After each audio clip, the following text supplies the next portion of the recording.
¿Qué dice, profe? ¿Cómo le va? ¿Cómo anda? ¿Qué tal, Pipa? ¿Cómo anda? ¿Todo bien? Bien, bien, bien. Hola, profe. Hola, Qué Laura. grande, Río.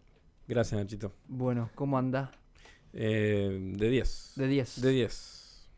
¿Se lo ve bien? Sí, se lo ve dioso. Radiante, radiante. Bueno. Bueno, profe. Y si no le digo Profe, yo, ¿cómo ¿quién lo va anda? a Y sí, decir? claro. Me tengo que autoelogiar. Y Está está muy bien. perfecto. No, pero Profe, está ¿cómo muy anda radiante. Recién veía cómo anda por todos lados el ataúd de la reina, profe. Pobre mujer, anda paseando. Claro, ¿Hasta cuándo va a pasear? ese- ¿El funeral dentro como de una semana? Claro, ya lo pasearon por todo el Reino Unido, ¿viste? Dios. Ya está en Edimburgo. ¿Será? Ojalá que descanse. Tengo que desconfiaba de todo. ¿Será? ella? ¿Se habrá muerto? ¿Sabrá? Muy Era muy joven para mí. Decían que era reptiliana, profe. Sí, reptiliana, sí.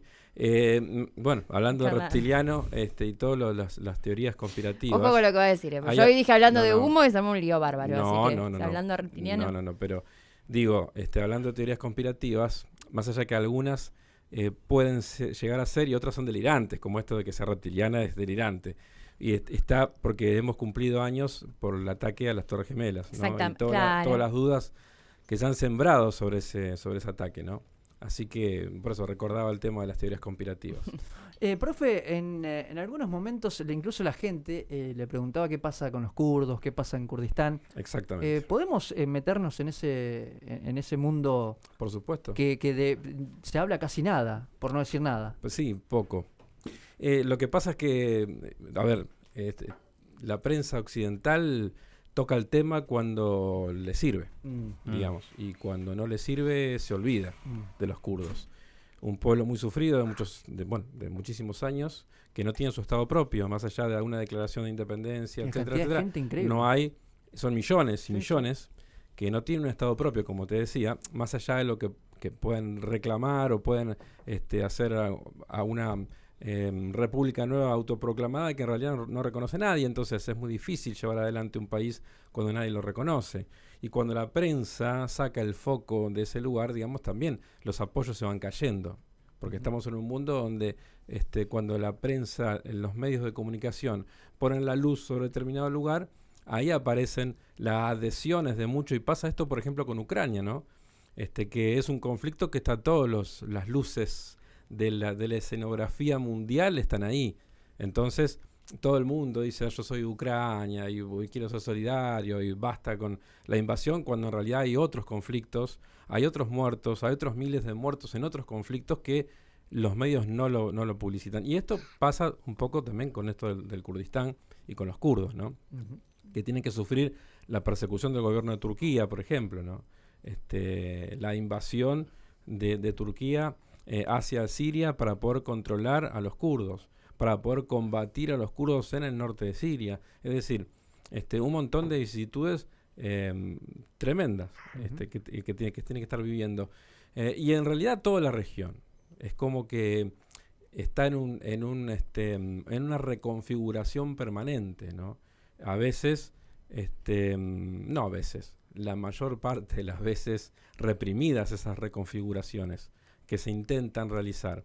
¿Por qué? Porque los países del Medio Oriente en realidad son la reproducción de lo que eran las colonias británicas y francesas en el lugar.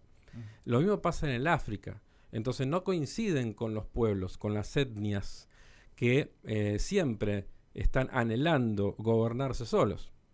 Porque este es el proceso natural de las etnias, ¿no? En algún momento poder gobernarse solas. Y a veces ha pasado que estas particiones artificiales que han hecho los países europeos han quedado dentro del mismo país quizás etnias que no se llevaban bien, que habían tenido conflictos, que habían guerreado, etcétera, etcétera, y han terminado en un desastre o en una futura división. Depende del caso. El ciudadano kurdo, cuando mira para arriba, ¿quién es la referencia? Si no son un estado per se. Y no, cada uno vive en un país diferente, digamos, pero sí se sienten un mismo pueblo. Pero esto le ha pasado a los pueblos que viven en la diáspora, por ejemplo, como ha pasado al pueblo judío, que hoy tiene su estado, pero durante miles de años ha vivido de país en país, donde ha sido, bueno, hoy también lo son muchos judíos argentinos, judíos norteamericanos, etcétera, pero la mayor parte en algún momento de su vida viaja a Israel. O sea, hay como una cuestión del anhelo de querer tener su propio país. En el caso de los judíos tienen a Israel, que es la referencia de ellos. El pueblo gitano, por ejemplo, no tiene un estado. Eso te iba a decir. El pueblo gitano no lo tiene. Alguien pensó alguna vez, y no es que no hayan sido perseguidos. Sí, y tiene mala Ojo, prensa. El pueblo gitano tiene mala prensa, fueron perseguidos toda la vida.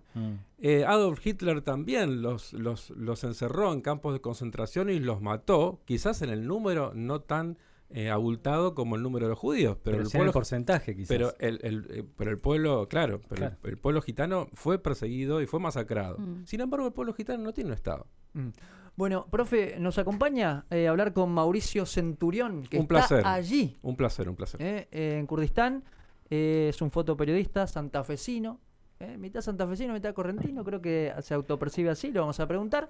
¿Cómo andas, Mauricio? El gusto de saludarte. Martín Esperati y todo el equipo de Un Día Perfecto aquí en Solplay en Santa Fe. ¿Cómo están? Un placer escucharles y un placer escucharles con esta tremenda introducción. La verdad que no es muy común que los periodistas y los medios estén tan informados sobre lo que está pasando aquí, así que un gran comienzo. Bueno, ese comienzo le corresponde al profe Cristian Riom. Todas las felicitaciones para él, que es nuestro analista internacional y está muy empapado en estos temas. Contanos un poquito, Mauricio, ¿cómo es el día a día que está pasando allí en ese país?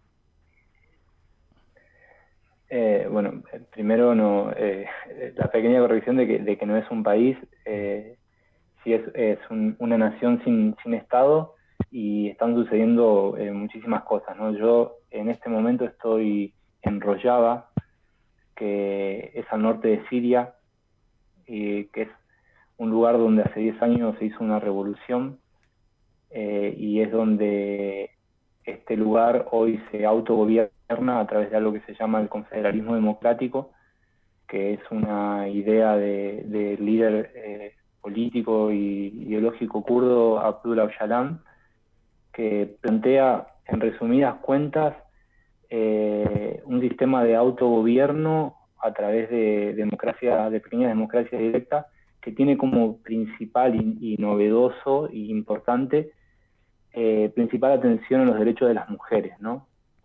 Que eso incluye un montón de cosas que nos podemos meter si quieren, pero digo que va desde cupos en los lugares de autogobierno a derechos, a la recuperación de derechos que en estos lugares estaba totalmente complejo, ¿no?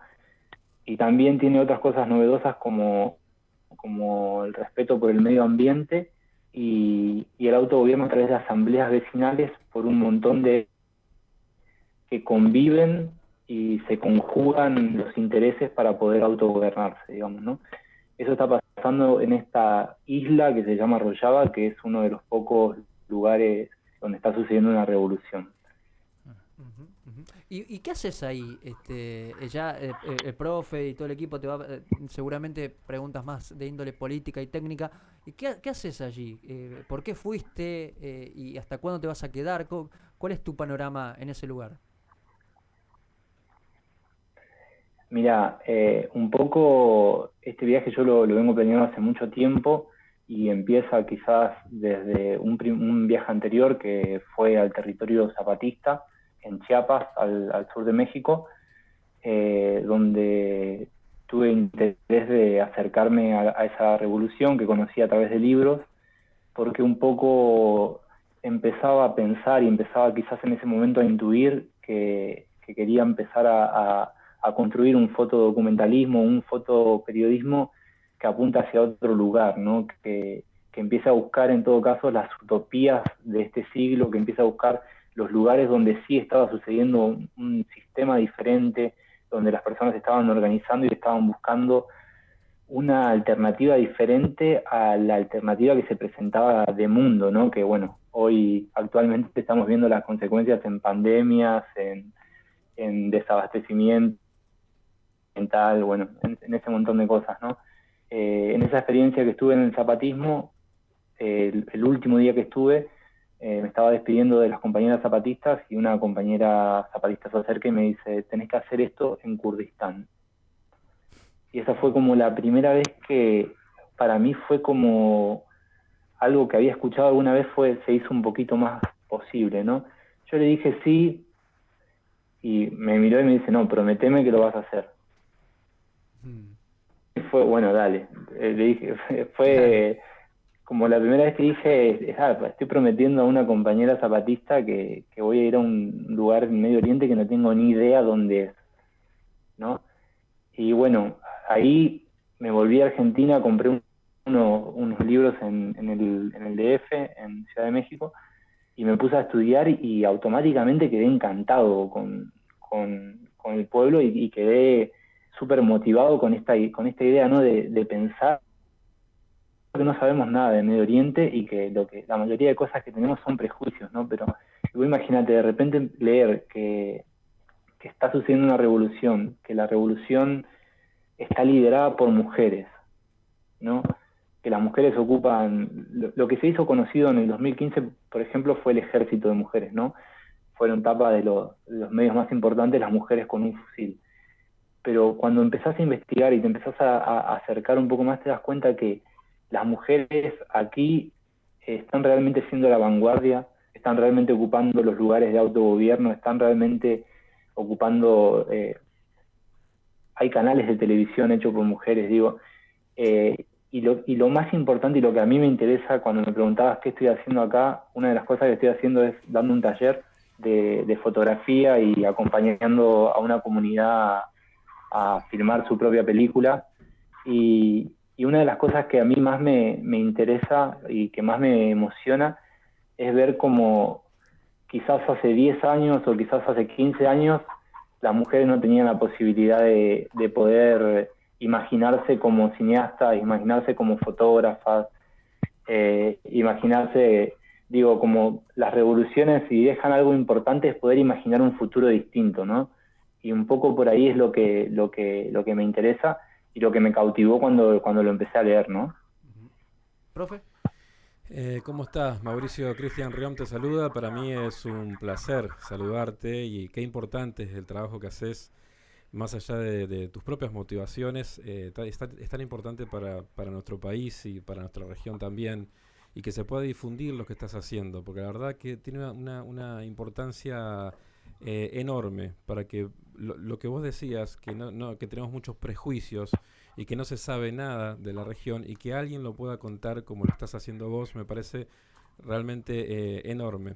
Eso por un lado. Por otro lado, supimos en estas partes del mundo y en otras también, el rol de la mujer combatiendo el Estado Islámico también, que se las mostraba siempre ese ejército de mujeres haciendo frente, y los kurdos hicieron frente al Estado Islámico. ¿Cómo está hoy esta historia del Estado Islámico? Los fundamentalistas más tremendos de allí, del Medio Oriente, si siguen existiendo, si no, porque en la prensa mundial no es como que no se habla demasiado. Cada tanto es como que aparece algo al respecto. ¿Existe un riesgo importante a que vuelvan a tener cierto poder? ¿Y quiénes están detrás del Estado Islámico, si es que realmente algo se dice al respecto, ¿no? Mira, es muy importante tu pregunta y es muy acertada. Digo, los kurdos fueron noticia mundial cuando pudieron combatir al Estado Islámico, y luego hubo como un desinterés también, ¿no? Por parte de Europa sobre todo, pero también por parte del mundo entero, ¿no? Actualmente esas personas del Estado Islámico están presas en cárceles controladas por los kurdos, pero también hay un montón que uno no sabe, ¿no? Por ejemplo, hay 10.000 personas extranjeras que vinieron a combatir con el Estado Islámico, y, por ejemplo, los países esos... No.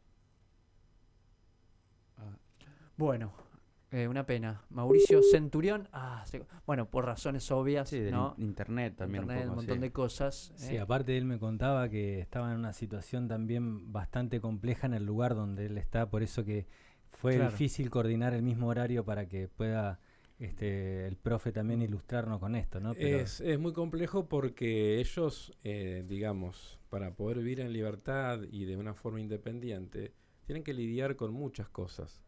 los restos del Estado Islámico y el peligro latente de un grupo organizado de fundamentalistas más allá del extremo, digamos, el extremo del extremo, es un riesgo. Lidiar con el gobierno sirio, que tampoco quiere que haya una independencia de un sector de su población. Otro. Y los turcos, evidentemente. Entonces, viven en esta situación, digamos, tan compleja, en donde Estados Unidos le había prometido un apoyo, venían trabajando en conjunto en algún momento, y después esa mano se soltó, pero absolutamente. Bueno, ahí lo recuperamos. Mauricio, estabas allí relatando, contestando al profe Cristian Riom y se nos cortó.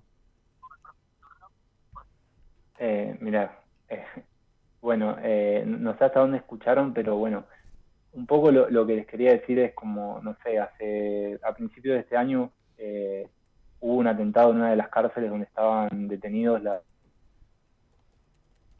y también generó de nuevo una tensión. Digo, pero hoy es muy preocupante lo que sucede con el ISIS, pero también hoy lo preocupante que está sucediendo actualmente es que, por ejemplo, del 18 de julio al 19 de agosto no hubo un día donde no hubo ataques, ¿no? A la pucha. Ahora nosotros pensamos, ¿qué ataques? ¿No? Claro. Si el Estado Islámico ya se combatió. Los ataques que se están combatiendo ahora son del Estado turco, ¿no? Que entre paréntesis, es un país miembro de la OTAN, esa misma OTAN que genera que se indigna tanto con otras guerras, ¿no? Digo, como un paréntesis, ¿no? Y lo más importante también, me parece, es qué tipo de forma van adquiriendo estas nuevas guerras, ¿no? Digo, la guerra que está sucediendo hoy, la guerra de baja intensidad que está sucediendo hoy en Kurdistán, tiene como víctimas a un niño que se está yendo a comprar al mercado y de repente explota algo y es una bomba que suelta un dron que no se puede ni siquiera ver en el cielo, ¿no? Así, de manera intempestiva. Intempestiva, y hubo ataques de drones, esto que te decía, del 18 de julio al 19 de agosto todos los días, ¿no? Un grupo de niñas estaba jugando al vóley, 4 niñas en un lugar reconocido por la ONU y un poco en colaboración con la ONU, y un dron acabó con la vida de las 4, digo, ¿no? Entonces, como es súper interesante lo que está pasando en términos de qué lugar ocupan las nuevas guerras. Digo, hoy las personas que mueren en este tipo de guerras no combaten, ni siquiera se enteran que mueren, ni siquiera llegan a tener miedo. Digo, hoy, y es un poco al azar, ¿no? Digo, sí hay muchos caídos del ejército kurdo, pero la mitad son civiles. Son personas que mueren yendo a comprar algo al kiosco, digamos, ¿no? Y eso a mí por lo menos me asombra muchísimo, digamos, ¿no? Además, por el tipo. Sí. Sí, no, que además son incursiones de Turquía dentro de Siria, digamos. Es decir, hemos tenido noticias de la represión del gobierno turco, esto históricamente al pueblo kurdo dentro de Turquía. Pero, digamos, esto ya pasa, digamos, a otro plano. Es decir, estamos hablando de una invasión, así como siempre les gusta hablar de la invasión de Rusia a Ucrania. Esto también es una invasión del ejército turco al norte de Siria. De la OTAN, claro. Claro, y es Otra parte de la OTAN, pero los flashes ahí no están, y lo que contás, Mauricio, está muy bien, lo que tiene que sufrir el pueblo kurdo en el norte de Siria, ¿no? Así es, sí, pero como en toda guerra, los muertos los termina poniendo el pueblo.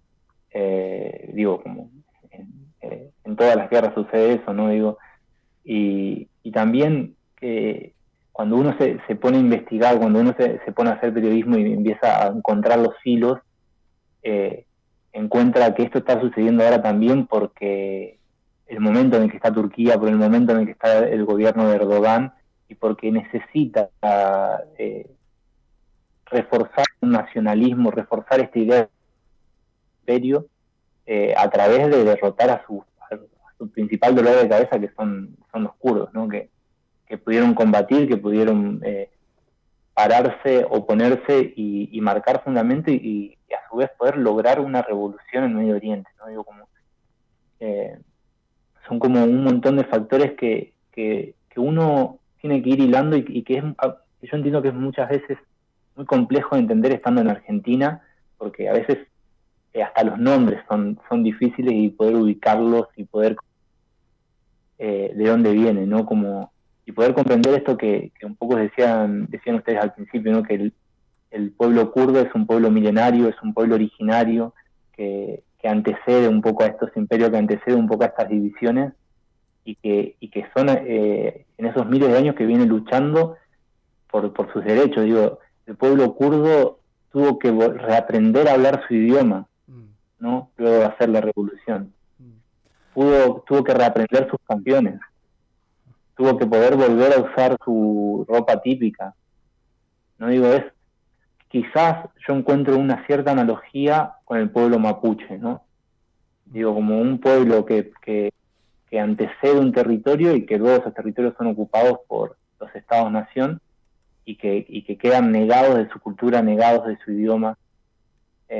Y bueno, en realidad podemos encontrar miles de ejemplos en todos lados, sobre todo nosotros en Latinoamérica, que somos totalmente colonizados, ¿no? Mauricio, nos apremia, vos sos periodista y entenderás, ya estamos al borde de las noticias, pero quería preguntarte cómo vive el ciudadano, la ciudadana allí en Kurdistán, teniendo en cuenta esto que estás mencionando. Si vas al súper, a la panadería y de repente aparece un dron y te vuela, y termina con tu vida. Digo, ¿están cómo se vive? ¿Como si fuese el último día? ¿Cómo es eso allí en Kurdistán? Porque es bravo esto que estás contando. Digo, anda a comprar pan y no sabes si volvés. Un poco es eso. Mira, yo creo que un poco este pueblo de alguna manera tiene una relación muy compleja y muy particular con la muerte. Y sí, se vive el miedo constante, pero a su vez también se vive una idea o una entrega que tiene que ver con no ceder, con saber que van a seguir luchando por sus derechos, ¿no? Digo, como, y a su vez hay una cierta alegría también, y bueno, el pueblo kurdo es el pueblo más amable del mundo, ¿no? Digo, como todas esas cosas conviven, ¿no? Digo, como de que pareciera que cada día es el último día, pero por muchas cosas, ¿no? Digo, por el miedo, por la cercanía a la muerte, pero también porque es un pueblo que abraza todo lo que viene, ¿no? Digo, como, y eso lo tengo miles de ejemplos en todo el pueblo, ¿no? Digo, como, además del miedo conviven otras cosas, ¿no? Una persona me dijo la otra vez que la guerra no son las bombas, sino es el espacio medido en tiempo que sucede entre una bomba y otra. Yo lo anoté y lo estoy comprendiendo ahora, ¿no? Digo, como la guerra también es todo lo que pasa entre medio y también son esas resistencias diarias, también es la relación que tienen con las personas que entregaron su vida por la revolución. Digo, como la muerte ocupa un lugar diferente cuando la lucha también es por la libertad, ¿no? Pero digo, como uno a veces cree que se imagina la guerra como tiros todo el tiempo y todo el tiempo, y es más complejo que eso, ¿no? Yo supongo que esto es peor porque en dos facciones que saben a qué van, que están preparadas, incluso desde el punto de vista, bueno, nadie está preparado desde el punto de vista psicológico para una guerra, pero supongo desde los planes, etcétera, pero esto, ir a un lugar y no saber si volver, es bravo en serio. Mauricio, me encantó, nos encantó, aquí desde Santa Fe te saludamos, gracias por este momento y te deseamos lo mejor. Muchas gracias a ustedes, cuando quieran estamos acá para conversar. Les mando un abrazo grande. Un abrazo, muchas gracias.